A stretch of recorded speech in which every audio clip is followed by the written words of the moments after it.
Hi, my name is Jen Watson and I'm the Student Success Center Technician. I create workshops like these throughout the fall and spring semesters.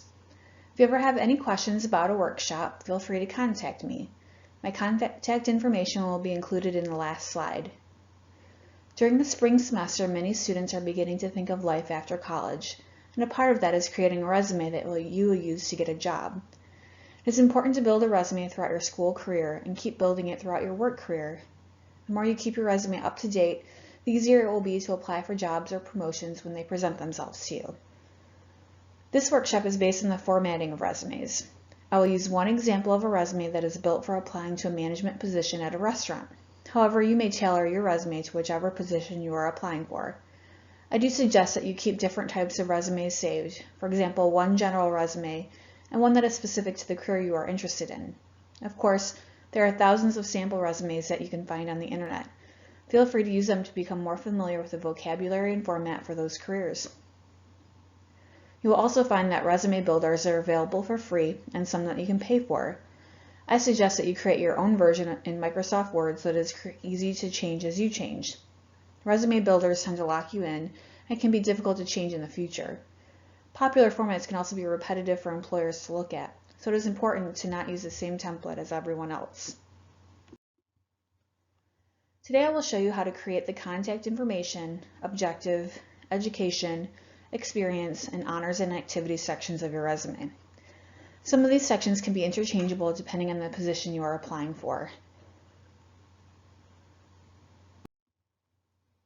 The first section of your resume is your contact information. You will need your full name presented clearly. If you go by a nickname more than your real name, it's okay to put that here. For example, my real name is Jennifer, but I go by Jen, so it is okay for me to put Jen here. You might find that whatever you put is what all of your coworkers will end up calling you if you get the job. Your permanent address follows your name. Make sure that it is an address that you can reliably get mail and that you can check often. Next is your permanent phone number. Make sure that your voicemail is set up and you keep it empty. Also make sure that your voicemail message is professional and appropriate. You will also need an email address, and is also something that should be appropriate and that you should check often. It is possible that you will be informed of an interview through email. Lastly, you should put your website or online portfolio. I also suggest that you create a LinkedIn profile and list the URL in your contact information. If you do not know what LinkedIn is, go ahead and check it out. It is similar to Facebook, but is solely meant to network with prospective employers and coworkers. Basically an online version of your resume. If you do not have a website or a LinkedIn profile, that is okay too. Just stop with your email address. You need to double and triple check the contact information section to be certain that there are no typos. It is your first impression with an employer and the information needs to be clear and accurate. This is my contact information section example. My name is in a larger font size than the rest of the resume, and you'll also notice that I use some color. Using color is completely your choice. It used to not be acceptable, but now it is, and it's a chance for you to set your resume apart from others. Be sure to use color wisely and tastefully. Under my name is the rest of the contact information, including my address, phone number, email address, and LinkedIn address. This is my real LinkedIn address. Feel free to add me if you create your own profile. After your contact information comes your objective or summary. Here's your chance to tie together your cover letter and your resume. It only needs to be about 1 to 3 lines where you name the position you are looking for, what your career goals are, and your key qualifications. Here I have labeled this section as professional summary. I give the hiring manager information on how many years experience I have, what I specialize in, and the position and location I am interested in. Anything that you put in this section you should be able to quantify in an interview. Meaning I should be able to answer the question, how are you able to maximize productivity? I should be able to reply with a concrete answer using data or with a specific example of how I did this. In my next section, I bullet out my top 6 skills. This is kind of part of my professional summary. And to do this neatly in this resume, I created a table and removed the lines. These are not my only skills, but they are skills that I have and can give examples of in an interview. This section is not a mandatory section in a resume, but it can be useful for being straight to the point. I also see this section presented in a lot of technical career resumes. Next, we have the body of the resume, your experience or work history. In this section, you will include your current and previous jobs, any field or clinic work, and if you haven't had many jobs, you can include volunteer work here. There are a few items that you need to include for each job. You'll need to name the company you worked for and the location. You will also need to include your position title and the dates you are employed. Lastly, you will need to bullet point 3 to 4 job responsibilities you had. When you do this, try to include action verbs to describe what you did. You can take that one step further and try to incorporate some of the job description keywords from the job you are applying for in your own descriptions of past positions. This will show that you are qualified for the position you are applying for. If you are having a difficult time describing your past duties, Google your job and you will probably get a list. For example, I could Google restaurant manager and some sites will give me different job descriptions, and I could go through and pick the ones that describe what I did, including the action verbs they use to describe duties. Again, the same as with your objective, you should be able to describe in specific detail your tasks and duties while in an interview. As you are writing, imagine being questioned about what you are writing and come up with answers. This will help you prepare for an eventual interview. Knowing that you have to record all of these things in a resume should make it obvious as to why you should keep your resume up to date as you go through different jobs in your life, because sometimes it might be difficult to remember some of these things. This is a short list of some action verbs you can use in your resume. Try to vary the words you use to not be too repetitive, but make sure you understand the meaning of the words you use. My work history sample includes 3 past jobs, including my most current position. Most resumes should only be 1 page, so try to narrow it down to the jobs that relate to the job you want and that you had for an extended period. It is okay to sometimes omit jobs you had for only a couple of months, or take them out if they were from more than 10 years ago, unless they are essential for showing your qualifications for the job you want now. In a resume, you always begin listing past jobs by starting with your current or most recent job. For my current position, you can see that I have it organized so that my position is listed first. On the same line, but right aligned, I have the month and year I started and the end date, or in this case, it says current because I'm still working there. On the next line, I list the company's name, or in this case, the school name. After I present all those details, I begin listing my job duties. I narrow it down to 3 or 4, and you can see that the action words that I use to capture what my experiences are. Also notice in the section that I use some bold words, and I have the information spaced out to take up the space allowed on the page. Doing this makes the information easier to read, and it looks consistent.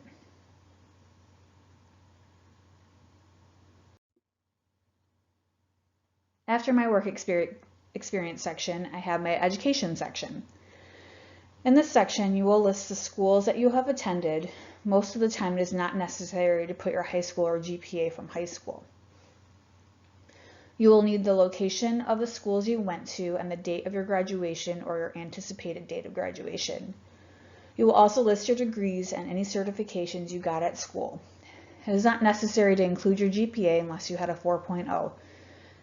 If you had a 3.7 at ACC, that is wonderful, but if someone else got a 4.0 and is applying for the same position, you could lose out unnecessarily. Work experience and education are interchangeable, depending on what you are going for in your resume. If the job you're trying to get has nothing to do with your education, but you have plenty of work experience to show your qualifications, go ahead and put your work experience first.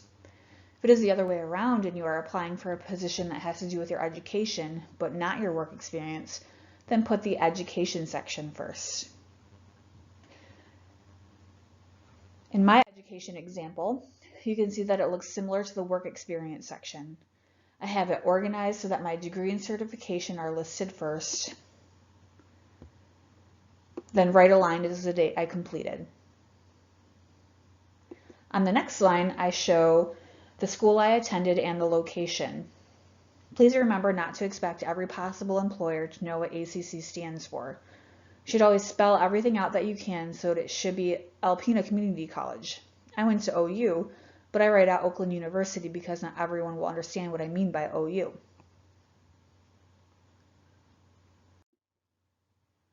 The last section of your resume is the honors, activities, and certification section.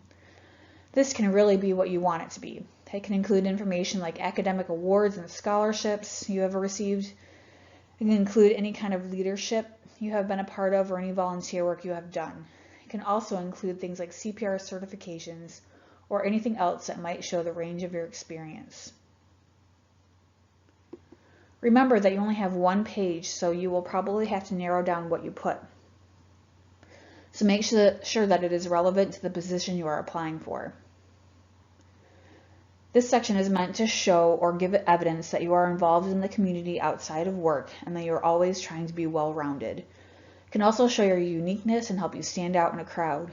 You should always keep this section in the back of your mind as you go through life and do things that fit into these categories. In my example, I put 3 certifications in this section that are relevant to the position I am applying for. Remember that when you fill this section out, if there are important dates, make sure you put those in there. For example, maybe you volunteered at an elementary school a few years ago, but not recently. So like the work experience section, you can add the location and dates you volunteered so you don't leave the employer guessing. This section completes the resume, but there are some other things to think about. Your resume design is a first impression, so it should be put together just as well as you would dress for an interview. It should pass a quadrant test. The quadrant test is when you split the paper into 4 sections. Each section should have an even amount of text. Like I said before, it is important to spread out the information. Also keep in mind that usually the employer will decide they want to interview you just by reading the top half of the resume. They might never read the bottom, so make sure that the beginning of your resume is on point. And that is also why you decide whether to put the education section first or the experience section first, because the employer might not end up reading the bottom part, which may be more unimportant. Remember that you can use color, but you do not have to. It shouldn't be loud and distracting, but it can help set information apart. You should also choose a font that is easy to read and professional. Bolding, capitalization, and italics can also be used to set information apart to show its significance, but do not overuse these tools. Make sure you have a reason for using them. This shows the upper half of my sample resume. You can see that it passes the quadrant test and has a lot of writing, but is not overwhelming because of the usage of color and bolding and spacing. So you can see if I cut up the paper into quadrants, halfway is probably about here, you can see that I have writing in each quadrant. So that makes the resume filled out all the way and doesn't leave blank spaces for no reason.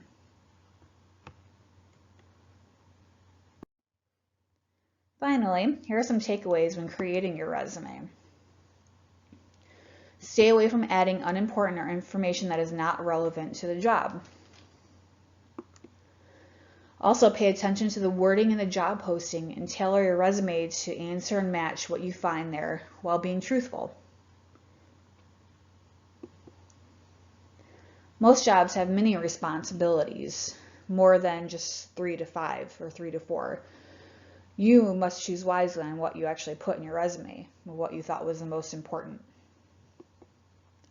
Spell out everything, including schools, locations, and certifications whenever you can. You can't assume the employer knows what you're talking about when you use an acronym. Don't bother with high school. Sorry for that. Most part it isn't relevant in a resume. If you get the interview, you can bring up things you did in high school, unless you are currently in high school. In that case, you can load your resume with things that you're doing currently in high school. should list on a separate piece of paper any references that you have and hand it in only if it is requested. And then finally, you should create your resume in Microsoft Word or send a PDF when you email this in. Google Docs is great, but some employers don't have access to Google on their work computers. So if you send a Google Doc, there's a chance they won't be able to open it. It's best to send a Word document or better yet a PDF so that it cannot be altered. Remember to be so good they can't ignore you. You can do this by proofreading. One typo could cost you a job. Read it out loud, your resume, over and over again, and have people read it to you as well. And you must save and build on your cover letters and resumes. Cover letters and resumes are living documents that will grow as you grow. And nobody said that you only need one resume. You need to have different resumes to respond to different kinds of positions. Finally, make sure that you are bringing copies of your resume to your interview. Not everybody who is interviewing might have printed out your resume, especially if you use color. They might have printed it out in black and white. So if you have a color copy that you can hand out, that just looks good for you. Thank you for following along with this workshop. If you need help along the way with creating your resume, feel free to contact me. I am also available to proofread. Please click on the link to fill out a very short survey. Surveys like these help me present the best workshops possible.